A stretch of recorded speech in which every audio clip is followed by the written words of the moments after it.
Hello, everybody, and welcome to another great episode of My EdTech Life. Thank you so much for joining us on this beautiful day, wherever it is that you're joining us from around the world. Thank you so much for all of your continued support. We appreciate all the likes, the shares, the follows. Thank you so much for engaging with our content. And I want to give a special shout out to our sponsors, EduAid. Thank you so much, EduAid, for believing in our cause and bringing some amazing conversations into the education ed tech space. And ladies and gentlemen, I am excited to be here with you all today. I have two amazing guests. I have Kimberly Becker and Jessica Parker, who are joining me this morning so we can have a great conversation, obviously centered around the work that they are doing, what they're seeing, and just to get a little bit about their perspectives of AI. And of course, that's what we've been talking about throughout some of these episodes here. So I'm really excited. Ladies, how are you all this morning? Hi, we're good. Excellent. Well, thank Friday. you.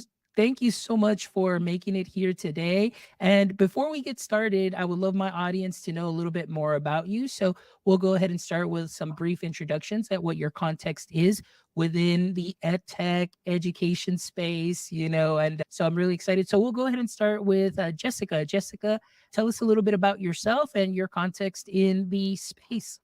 Sure. Yeah. So I'm Jessica Parker. I'm the co founder and CEO of Moxie. We're an AI ed tech company. We predominantly work with graduate students, postdocs, and faculty. These are all soon to be researchers, students learning how to conduct research, or actual faculty who are currently conducting research and writing grants or publishing. In terms of my background, so I have around 15 years of experience in higher ed. I've been teaching in doctoral programs. I was a research director at Northeastern University. And about 8 years ago, I started an academic consulting company. And so I continue to teach, I continue to consult. So I get to see higher ed from sort of both sides as a faculty member and as a consultant, which definitely informs our work at Moxie. Excellent. That is wonderful. I love that range of work and that experience. So I'm excited to really get your insights as far as what you're seeing again, obviously in this space. And we work a lot on LinkedIn too as well. So definitely looking forward to that. And Kimberly, can you tell us a little bit about yourself and what the context is within the ed tech space? Yeah, my name is Kimberly Becker, and I have been either a teacher or a student my whole life until really recently when I co founded Moxie with Jessica. And I've taught at all levels, just about high school, community college, and university. I got my PhD in applied linguistics and technology, which is very related to AI because I studied corpus linguistics. And so I'm quite interested in data sets and, the back end basically of a large language model. I'm very interested in the models themselves and how they work. Excellent. Well, I'm excited about that too, because that's something too that is of my interest, especially with so much that has transpired since November 2022. And I know for all our audience members, I know you've been getting this type of content since November 2022 when this broke, but I'm really trying to bring in so many people that have different experiences in their fields, and then obviously as AI continues to progress, the work that is being done. And of course, we'll learn a little bit about Moxie too as well. But one of the things that I did want to talk about here is, Kimberly, is about your background in the linguistics that you're talking about and how large language models work. So if you can you just give us, just for any audience members still who may not be familiar, how that works? If you can give us just, the easiest, most simplest definition that you may have as far as how a large language model may work. I know that there's a lot that goes into it, but just for our audience members, K-12 space and all around, something easy that they can understand. Sure. So, a large language model basically is a big collection of data from the web. So, it includes blogs, websites. It's just a big data set. And machine learning allows the machine to find the patterns, learn the patterns, and then predict what the next word or phrase is going to be from that data set. So, when you interact with a chatbot, it's basically outputting a prediction of what it thinks is the next word and the next word and the next word. And it's quite good at it, as we know, but it's tricky because it's not really thinking or communicating in the way that we think of. So the verbs we have to describe output are a little bit deceiving because it's not what's going on. Really, it's just a predictive mathematical model of communication. Excellent. And I love that definition. And again, just because of so much of the hype that we hear, like you said, I think a lot of the way that we describe AI, or that AI is being described by a lot of people, there's this notion and misconception of like, oh, this thing is thinking, and it's, it's something that is live. It's almost like it's like a brain that is just everything everybody's connected to, and that they're getting the most accurate answers. And I know that it sounds very confident, or I should say the output that it gives looks and reads very confidently, but like you mentioned, it is doing a lot of the predicting and aspects of it. Now, one of the things too is that I'm a big fan of Dr. Emily Bender too, and the work that she's put out. And then I know I saw some posts that you put out too as well recently, like I think it was either yesterday too as well, where you put out a graph and talking about those large language models and so on. So can you tell us a little bit more just as far as some of the research that you have seen and some of the things that may have maybe a couple of bullet points, positives and maybe negatives within the space for, I guess, education and how this can affect it? Jessica, do you want to take this one? Yeah. So there's a lot to unpack there. I'm going to just talk about a few things that are top of mind. So we're spending a lot of time right now unpacking how AI detectors work. I think it's an interesting topic because they're out there. People use them. There's press releases showing the uptick in the use of AI detectors. I know Turnitin put out a press release stating that, that their AI content detector had been, searched over 200 million papers by now, and 20% of them were found to be AI content, AI generated. And when we think about how an AI detector works, it uses a large language model. So it's the same concept as what Kimberly described. It's predicting the next word. It's a mathematical model of communication. And so there's this, I think, myth out there that it can detect its own generated text accurately. But at the most basic level, I mean, it's more complex than this. It is still just using a large language model in order to distinguish between human and AI generated text. But because large language models the input is human generated text, it's taking stuff off the internet that humans have produced and written over time. And it's designed to produce human-like text. So it's like we're asking it to be able to detect that accurately, and it's just prone to false positives. At the end of the day, it's still using that predictive mechanism that large language models use. And so expecting it to behave accurately is not a good thing to expect. And so when I think about what's happening in the overall higher ed space, I think the use of AI detectors is a sign of low AI literacy.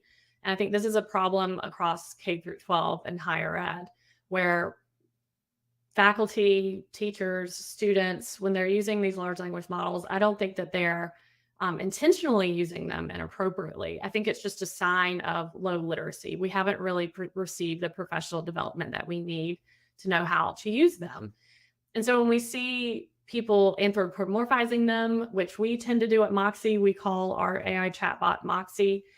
It's challenging because I was just talking to this faculty member at the University of Rhode Island, where Kimberly and I have noticed this too, where people tend to use it, and especially if they're novice users, they'll get that initial output and they might stop. But the real benefit is in that meaning negotiation, that iterative use of the chatbot, just like you would when you communicate with a human. So on one side, when I'm teaching my students, I'm like, I want you to engage in conversation. I want you to have follow-up questions. Just like if you went to a human, you wouldn't ask a question and then walk away. When you get their first response, you would ask follow-up questions. So in some ways, I think anthropomorphizing it is good because it reiterates the true nature of a chatbot, which is that iterative conversation, that meaning negotiation. But then the pitfall of that is this tendency to attribute, thinking to it, that it's actually thinking when it's giving a response, when it's not. So it's like two sides of the same coin. I think other pitfalls that we see are this binary sort of tendency to either ban it or just totally give into it and accept it instead of teaching students how to position it as, say, a collaborator.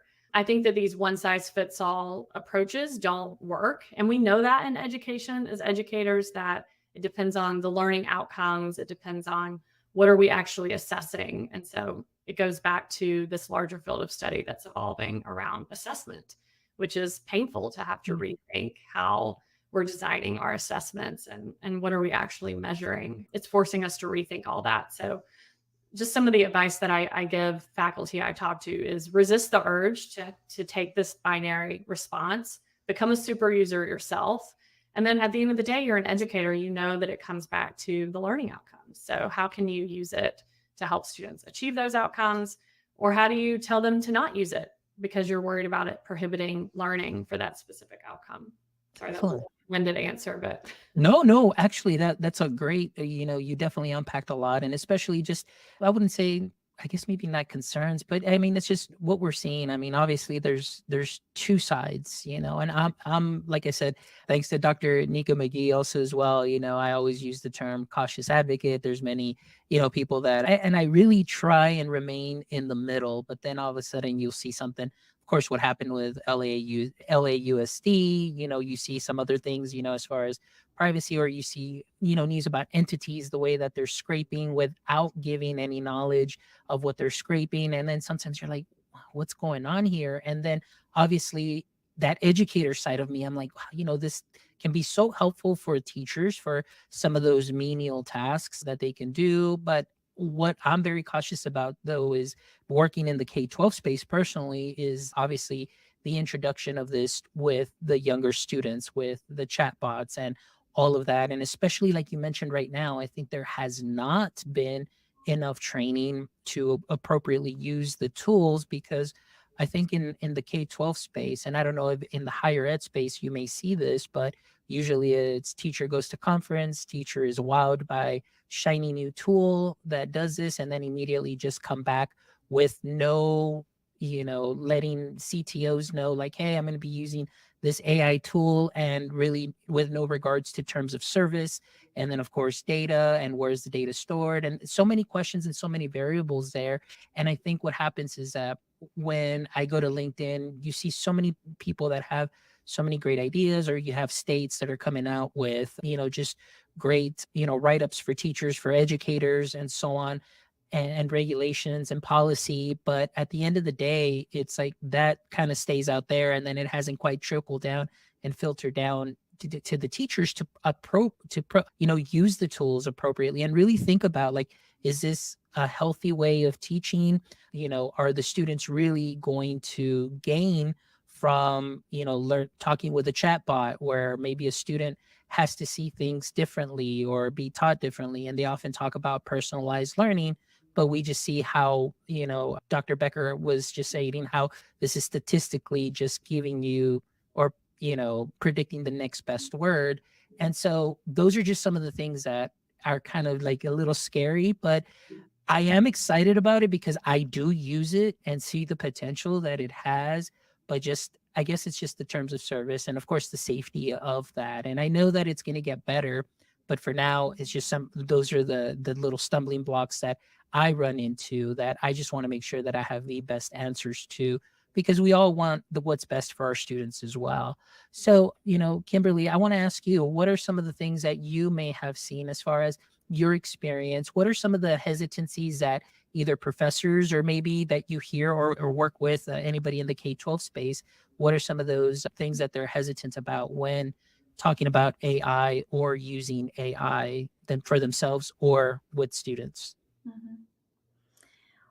Yeah, well, Jessica touched on this a little bit. We're very much advocates for AI literacy, and we published a white paper with a framework for AI literacy that goes through 3 levels or aspects of what it means to be literate. And we're hoping to continue fleshing that out, that kind of theory around what it means to know how to use it well. And because you have to know how to use it well in order to teach it well. I think the main thing is, and this is why the framework starts with functional AI literacy, which just means you know how to interact with it, you understand what's happening under the hood. You don't have to fully be able to, understand it in a way that like a machine learning engineer would understand it, but you need to understand the predictive technology. So one of the things that I have found people believe is happening is that that the chatbot is somehow going into its data and pulling chunks of text and then displaying them directly from some source that has been harvested from the internet. And that's not what's happening. It's a pattern, and so it's just predicting the next word based on multiple examples of that word in context. It's never taking exact chunks of text and dumping them out for output. And so that's one thing that I think, once you understand how the predictive technology works, and you can, and you do have to at least look at some, I don't know, we have a very easy slide that explains kind of vectoring and what a vector space is and how that works. And then I think people can wrap their heads around it. And then they're like, oh, so it's not actually taking anybody's exact wording. No, it's not. In fact, if it were, then every plagiarism detector would work on AI generated output, right? I mean, that's why we can't detect it in the same way we can detect, plagiarism like Turnitin.com has always done. So that's one thing that I think is really important. And then the other thing is just to be critical about it, just to look at it closely and to iterate your interaction with it. People think that it's going to be a quick fix to something, and it's not. You have to try and try again to get the best outcome. And that may mean that it takes actually longer than it would. There's some things that Google search is still better for. And then there's other things that it's not. So a critical approach, not only to the biases, when we think critical, we often think, well, oh, it's going to produce these biases and it's going to enhance those in the real world. And I do think that is a concern.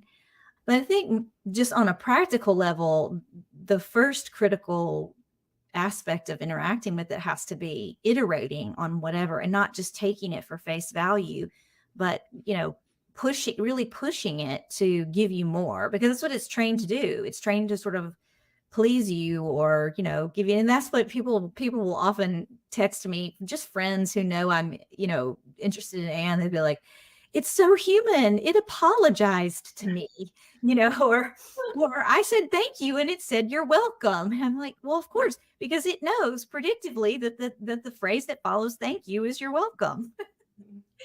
And if you kind of scold it, then it knows to apologize and amend itself in some way. So yeah, it's really interesting how we want to anthropomorphize it, but we can't, because then we lose that critical stance. Excellent. Yeah. And I like that you mentioned, I think oftentimes my concern is, and because in the very beginning of, trying this out myself, and of course getting replies, and you're getting these responses and you're interacting, it just, what worries me is because obviously the workload, and of course that's a lot of stuff that occurs within, K-12 space.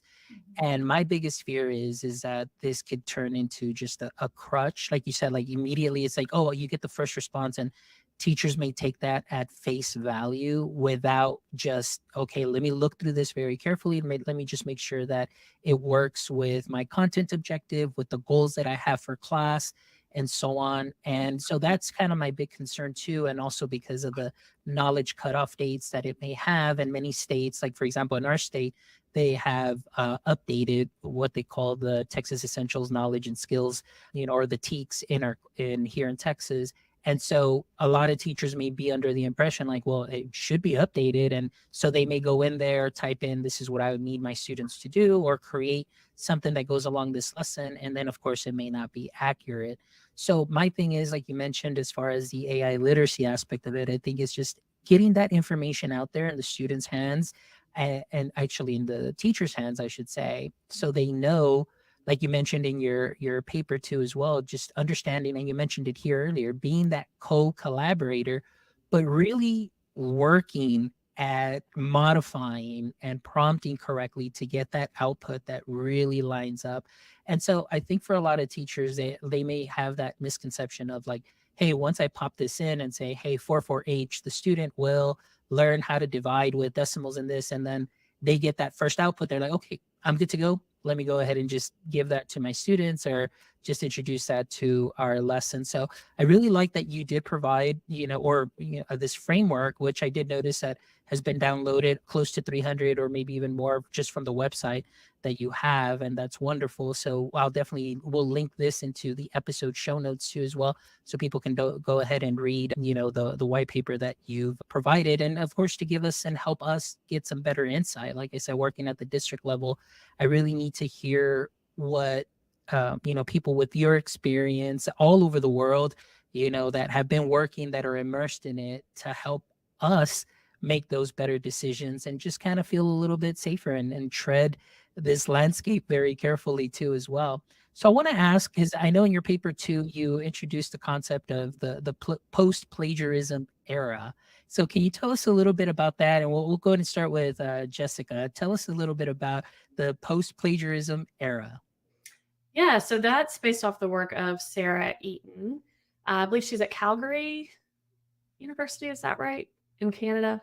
Yeah, I think it's Calgary. Hopefully I got that right. But yeah, she wrote a textbook, and post-plagiarism is a term that she used. And Kimberly and I really latched onto it because from day one, the term plagiarism comes up quite a bit. And it's like educating folks on, again, if you understand how an LLM works, like Kimberly just said, then you would understand that it's not plagiarizing. It's not pulling a sentence or a phrase from a single source. It's just predicting the next word. So therefore, our definition of plagiarism does not apply when we use large language models to help us with writing tasks. So you can't plagiarize it. First of all, it's not an author. So you're not taking the ideas of a person. You can't cite the LLM and give it attribution as a source.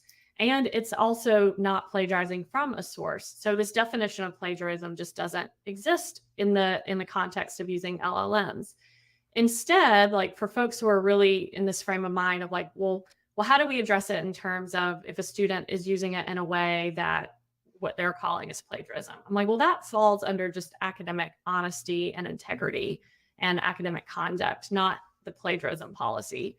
So that's one aspect of it. But going back to this idea of being in a post-plagiarism era, as Sarah Eaton says, it's this recognition that we are in this new era where as humans, we are going to be collaborating with AI in a multitude of ways.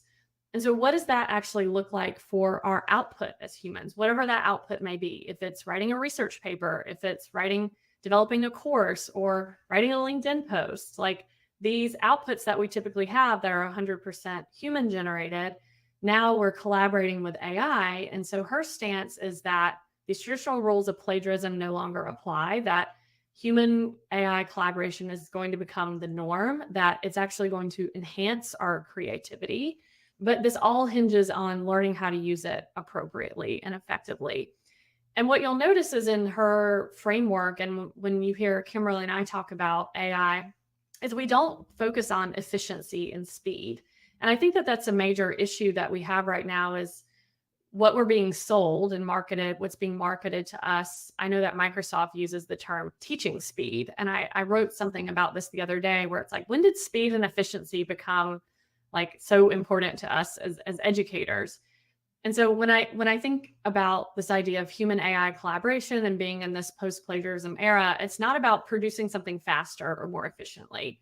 I think that we can get to the point where our creativity is enhanced and ultimately our output is higher quality when we're not focused on speed, because often it can take longer to produce something with AI, to truly collaborate it in a way that stays true to your original thoughts and ideas, not passing it off as your own, being transparent and honest about how you used it, puts us into this new era where we're going to start to see a lot more acknowledgement of how AI was used in the writing or the creative process. So it's no longer just acknowledging the human's role in the development of a product. It's also acknowledging what was the role of AI in it. And I think central to this is us developing a better understanding, and I see more researchers focused on this, of like, what does it look like to truly collaborate with AI? Like, I've seen some studies coming out where they're trying to look at what's happening in the brain in this collaborative process. But I think in a more practical way, it's like, what does human AI collaboration look like for a specific task? Because it's going to look different for a task where writing is being evaluated versus a task where you're creating, a video for a marketing Mhm. class. And so I think for educators, that is the level of thinking that's required. It's like, well, what am I teaching? What do I want the students to learn? And what does AI collaboration look like within that context? And how do I reframe this idea of creativity and collaboration, and even plagiarism and academic honesty based on this sort of expected collaboration that I think we're going to see, at least in the higher ed space? Yeah. I think it's more difficult for children where you're thinking about child development Mhm. brain development, but in our space in higher ed, I do think this idea of AI collaboration is very much going to become the norm. And that's really Mhm. very Eaton's framework is about. Yeah. No, and I love a lot of things that you said, especially higher ed and myself currently working on my doctorate as well. Believe it or not, I tell people, I know that, there's two sides. Obviously, in the whether you're in the K-12 space or in the higher ed space, there's always like two sides, like the ones that are for, ones that are against. Luckily for myself, going through, my educational technology, and that's what my doctorate is going to be. And obviously working on AI, and actually these episodes, they're all my data sets, all the episodes and interviews, because the discussions, and it's data. So I was talking to my professor, and he's like, oh yeah, so here's what you can do is just download your transcripts, and then he goes, what you could do is create a PDF, go to this app, get an overarching theme, think about some research questions, and then of course write. And he's like all pro AI, like, because he understands, and his forward thinking, it's like, hey, the tools are there. Rather than fight against it, then say, okay, how can we leverage that? And especially for myself, in going through that process, has really helped out to be able to be honestly my collaboration buddy in doing all that and putting my ideas together as I start chapter 1 and chapter 3 and so on. And it's been wonderful to see. Obviously, K-12 space is a little different, obviously, in terms of service, things like that come about. But at some point, at least for the teachers to be able to understand that on their side, because our district keeps like ChatGPT and Claude and access to that for teachers only. So at least for them to be able to experiment, to really see it as a co-collaborator in a lot of the tasks, and understanding the way that it really works really helps out a lot. And I think a lot that you shared right now are some great sound bites that I know I can go back and, doing a PD session, be able to help our teachers know what AI is, what it isn't. And then, of course, like Dr. Kimberly was saying, some of the limitations that are there. So, talking or going back to a little bit as far as the limitations, I just wanted to go back to Kimberly. I know on LinkedIn, I believe it was yesterday, that you had posted the new study that reveals the dialect bias in AI language models. Can you tell us a little bit about that bit of research that you found, and of course some of the implications that it may have moving forward? Mhm. Yeah, so that study used a sociolinguistic research method to analyze how the AI would predict, like, finishing a sentence if the dialect was standard English versus if it was African American English. And it found that it definitely predicted occupations that were less educated occupations for when they used the African American dialect. It produced occupations, it predicted occupations that did not require a college degree. And I think they pushed it further. I can't remember exactly, but I know they pushed, you push it and just see like how far the bias, how far they could take the bias. And of course, it every study I've seen where a research question is this output biased? The answer is overwhelmingly yes. And that's, you referred to Emily Bender, and she's one of the first people who raised those ethical concerns about the reinforcement of biases and the propagation of, stereotypes and even falsehoods as truth. So I think, yeah, it's really concerning. And if you're working with students, especially young students, I think even beyond the text generation, it becomes very, very obvious when you start generating images.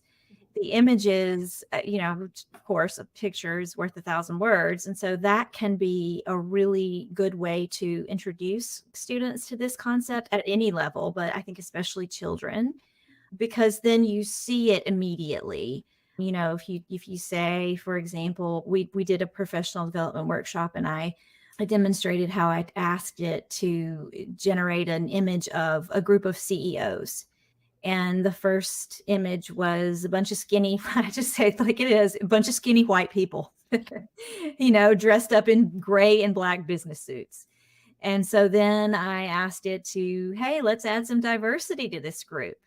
And it got better, but it was a process. And I show in, the images, and that's easier than asking people to read, because the truth is that it's very covert. And that's what the study that I posted on LinkedIn about yesterday was looking at, was this, the more covert things that you have to really look for, because ultimately these systems will be embedded into human resources, softwares, and, they're already accepting CVs, and they're identifying like a short list of people to interview based on keywords in resumes. And so as these technologies become more and more embedded, and sometimes we have less choice whether we're even making a decision to use them or whether it's just automatic, we really need to understand what kinds of biases these are propagating.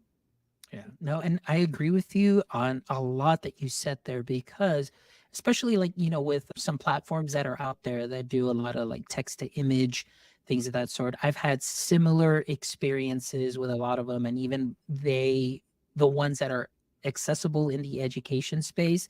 I mean, I went in there, and I know that there was a huge video on TikTok that got millions of views where there was a lady that put in, an image of, I think it was, I forget, it was like an ankle bracelet or something like that. And then, of course, the images that came out, and I said, whoa, let me go and try something. So I went to that platform, and then I typed in janitor, and I got all, like, for the first 10 pages that I regenerated, it was the same kind of image, and of course the same type of ethnicity and background. And I'm thinking to myself, wow, and even for myself, when I try and create, and I see a lot of teachers that'll put themselves out there and say like, hey, I created this with something. It's oftentimes very kind of, one of them mentioned, it's like, hey, somebody said like, this created me very voluptuous. For myself, when I type in and finding a prompt for myself, when I just put here like Hispanic male, and I put, and I put kind of like chubby, like, I admit it. And then I'll put with a faux hawk and everything. It always brings up a Hispanic male that is very obese and very overweight. And then it always gives me a goatee. And and that's because I don't put that in the prompt, but it's just kind of interesting to learn about those things like you mentioned, because I mean, with language and what it's understanding and the output that you're getting is very interesting. So those are, I think, some of the concerns too, obviously not just in the K-12 space, but in all spaces, because we're seeing, a lot of that happen. Now, also going back to this, it's very interesting. And I wanted to ask that feedback from you, because I don't know if you have heard, but I know one of the big things this past year in Texas, our state exams, our writing exams, we're starting to grade no longer with, actual human verifiers. I think there's a couple that'll go through that percentage, but a certain percentage will go through these AI, readers that'll go straight through. And my concern was this year when I was talking to our content specialist, I was saying like, hey, did y'all notice anything different? How is this graded? Because since I don't get involved in those conversations because they get more contact and access to TEA, my concern is there some kind of identifier that goes along with this test? Like maybe hopefully not including a name, maybe it's a number, because of the language. Obviously, emergent bilingual students may be rated a lot lower, even though they still meet the requirements of the rubric, but because of that language aspect. And so that was some things that came up. And I know probably those will be some questions that will come up this year as teachers are going through grades, for the state and as this moves forward. So it's very interesting that you bring this up, because there are some things that, no, obviously there's still a lot of work to be done in that area. So thank you so much for sharing that. Yeah, I think it's important for leaders to also determine what is an acceptable level of inaccuracy. And that can be a difficult question to ask, but I was reminded of it. So we have a webinar today that I've been prepping for. And right after Turnitin released its AI writing detector, shortly after Vanderbilt University released a press release saying that they were no longer using it, because to them, a 1% inaccuracy rate or error of inaccuracy is too much, because they gave the example of, well, we have around 750,000 papers that will be pushed through this AI writing detector. And if even 1% of them are incorrectly accused of cheating, of generating their content with AI, that's not acceptable to us. And so I think of the example you're giving. If the AI has a 1% rate of inaccuracy, is that acceptable? And for many districts, it might be, when you compare it to how much money they might be saving and where that money can be put elsewhere into the budget. But these are all, I think, challenging decisions that stakeholders are having to make, where they're looking at the decisions in front of them. And also these, companies are doing their own internal research. So you have to question that level of bias. And I would not want to be in that decision-making seat, because I think it's very challenging. So I'm not trying to be critical of that decision, but I think it is something that you just have to ask yourself as a district of, like, what are the pros and cons? What are we potentially losing here by making this decision? And maybe it is worth it. Maybe the benefits outweigh the risks. Excellent. Thank you so much. Well, as we kind of start wrapping up, I do want to give you an opportunity to share some of the work that you're doing through Moxie. So we'll go ahead and start. Jessica, if you want to tell us a little bit of background, how Moxie started, the services that are being offered, and how people may contact you, to be able to, get some consultations, or, maybe collaborate with you. So tell us about Moxie and Moxie's vision. Yeah. So Kimberly and I were previously working on another business. We were working on a virtual academic writing center. And we were running into a lot of the same problems that our university partners were having around why their brick and mortar writing center wasn't working. We tried to solve that with a virtual writing center. And we were kind of in the midst of trying to figure that out, because we were truly solving a problem, but we couldn't scale the solution. So we were in the midst of that when we started using ChatGPT-3, and we did our first study together. We looked at how well it performed in terms of automated writing evaluation. We were particularly interested in how it could be used for formative feedback on academic writing, because that's exactly what we were doing with humans at the Writing Center. And we immediately saw its potential and published that study. And that's kind of how Moxie was born, was in the midst of that. And it goes back to our philosophy, where just because tech can do something doesn't mean that you use it. So our framework is, if the solution to a problem cannot be humanly scaled, then that's a good opportunity to think about technology solving that problem. And so we had the problem of really formative feedback on academic writing in this virtual writing center, and saw the potential for generative AI to be a scalable solution. So we started building formative feedback tools on various aspects of academic writing.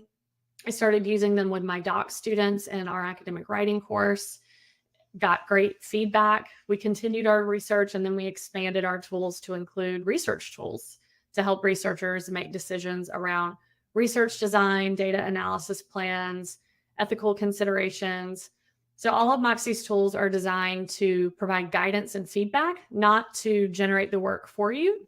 So not to write your data collection plan or write your methods chapter, but rather to act as a collaborator. And so Kimberly and I infused all of our domain expertise into the development of those tools. And right now we've had around 4,000 users this year, and we're partnering with multiple universities to pilot our tools with their doctoral students. So that's kind of what's happening right now and how we got here. Excellent. Kimberly, so tell me a little bit about that journey too as well. What are some of the exciting things that you're seeing? I know you just mentioned that you'd be partnering with universities, but tell me a little bit about on your side, with Moxie and the work that you're doing. Yeah. Well, one of the most interesting things that I think we've noticed in partnering with universities and in building these tools ourselves, that is, the importance of a rubric and the importance of the clarity and the robustness of that rubric to really flesh out what you're looking for. And so through telling a machine what to look for and how to give feedback, you have to know exactly what's this going to look like on the back end, and how is the machine, once the student puts in what they have written, how will the machine identify in that writing if it's meeting a goal or not, if it's achieving the outcome or not. And so one thing that we found is that this is a great way to improve your rubric, because it's like giving the instructions of your rubric to the machine to see if the machine can then interpret and apply it. And it's been fascinating just to see how much better our our rubrics have gotten, and our understanding of what we're really looking for, because then we can translate that into the teaching, right? Like, how do we tell a student what good writing looks like, and how does good writing accomplish the communicative goals that we're looking to achieve there? So it's really given us a lot more understanding about the language. I mean, for me, I'm always looking at the language. And so that really was a surprise. We didn't expect that. And that's something that I'm really curious about. That's excellent. Well, thank you so much, ladies. It's been wonderful to have you here today and just share a little bit about not only yourselves, the work that you're doing, your insights. As like I said, one of the things that I love doing about this show is not only amplifying the voices of all my guests and the work that they're doing, but also just to contribute to just the education space with these conversations. And so everybody from K all the way to higher ed, that is curious about AI or this section, or maybe this particular, subject that we're talking about today, can just get some information there and just roll with it. The more knowledge that we have, the better decisions that can be made. So thank you so much. And before we end, I always love to end the show with the following 3 questions, just a kind of little lighthearted way of ending the show. And I know I put those on the calendar invite, but just in case, we'll kind of take it slow. We'll start with Kimberly first. So my question to you, Kimberly, is, we know that every superhero has a weakness or a pain point. Okay. So, so I want to ask you, in the current state, and I want to say maybe education altogether, K through, higher ed, at this point in time, what would be your biggest education pain point, or I like to call it the EduKryptonite? Mm. Well, for me, so, one thing I've noticed about what other people do when they use an AI is that they sort of stop after they get the initial output. They think, well, it did its job and now I have the answer. And so, but for me, the kryptonite is like, I can ask it again to improve that. And then I get into this loop of like never ending wordsmithing and improvement seeking and optimization. And it's maddening, because a lot of times done is good enough. And that is, so it's just a loop my brain gets into, and it does not serve me well. Um, All right. Good point. I like that. Jessica, how about yourself? Oh gosh, kryptonite. I don't know. I keep going to the positives. In terms of like kryptonite, I think about, I don't know, I'm similar to Kimberly. I'm a perfectionist and I tend to wordsmith. And so on one side, the way I use AI is in a good way. I overcome writer's block. So I don't have writer's block anymore. But then I sort of make up for that time that I would normally be stuck staring at a page, perfecting the output. And so it's like I'm shifting that time in the beginning to time in revision, which I don't think is a bad thing. But I do think it sort of pushes against this misconception that anytime you use AI, it's going to make you more efficient. I don't think that. I think it can lead to inefficiencies. But I think the reality is our time is just shifting. So like not falling into that planning fallacy of I'm going to do this faster this time. Excellent. Great. And I'm with you on that, ladies. Since November 2022, it's just that you're absolutely right. You just kind of shifted. Now it's like, no, no, I got to keep working on it. And so that's one of the things that I started learning too, is that you can be efficient, but then there's that point of diminishing returns where I'm continually trying to perfect and work and so on. And then it's like, sometimes good is already done, or like, I think that's something that you mentioned. So yeah, definitely getting caught in that. All right, now we'll start with you, Jessica, first. I want to ask you, what is one book that you think should be mandatory for everybody to read? Ooh, The Alchemist. Okay. Yeah. The Excellent. Alchemist. It's an allegory. It's a story about finding your purpose. And it's a short read. I probably read it 2 or 3 times a year. It's really easy to read. So The Alchemist. Yeah. Excellent. There you go. Great insight. All right. And Kimberly, how about yourself? Well, can I give one fiction and one nonfiction? Yes, by all means, go ahead. Okay. Now I have to complicate everything. Well, the nonfiction book that has most affected me is Atomic Habits, learning how to set little goals throughout a day so that, things add up over time. And I really, that's how I finished my dissertation, was 30 minutes a day. And I never would have believed that I could do it. And the fiction book that I think everyone should read is called The Poisonwood Bible by Barbara Kingsolver. It's my favorite novel. Excellent. All right. So great choices there. So for all our audience members listening, make sure that you check out those reads too. And the last question, we'll start with you, Kimberly, and we'll end with Jessica. If you can try out a job for a day to see if you like it, which job would you choose? Oh, it's really hard. I love plants, and I would love to be a botanist. I love to read about plant theories. I just learned about this thing called the root to shoot ratio that I got really excited about. Yeah, I think some sort of botany, or maybe just working in a landscape. Yeah, like a garden. Yeah, like a garden center. I mean, more like Costco, like There a you go. high-end garden. There you go. I like it. Like, yeah, here in our area in deep South Texas, we have these, they call them just nurseries. And I mean, so much lush greenery there. And it's so beautiful. And it's way better than what you'd be able to find, at the bigger stores that are around here. But it's just beautiful. And it's just so nice. So yeah, I could definitely see that. That's wonderful. All right, Jessica, how about yourself? What would be one job that you would love to try out to see if you like? Well, I've been saying for a few years now that I really want a farm, but I feel like I should probably work on a farm for a few days to make sure that I'm up for it. I really just want animals.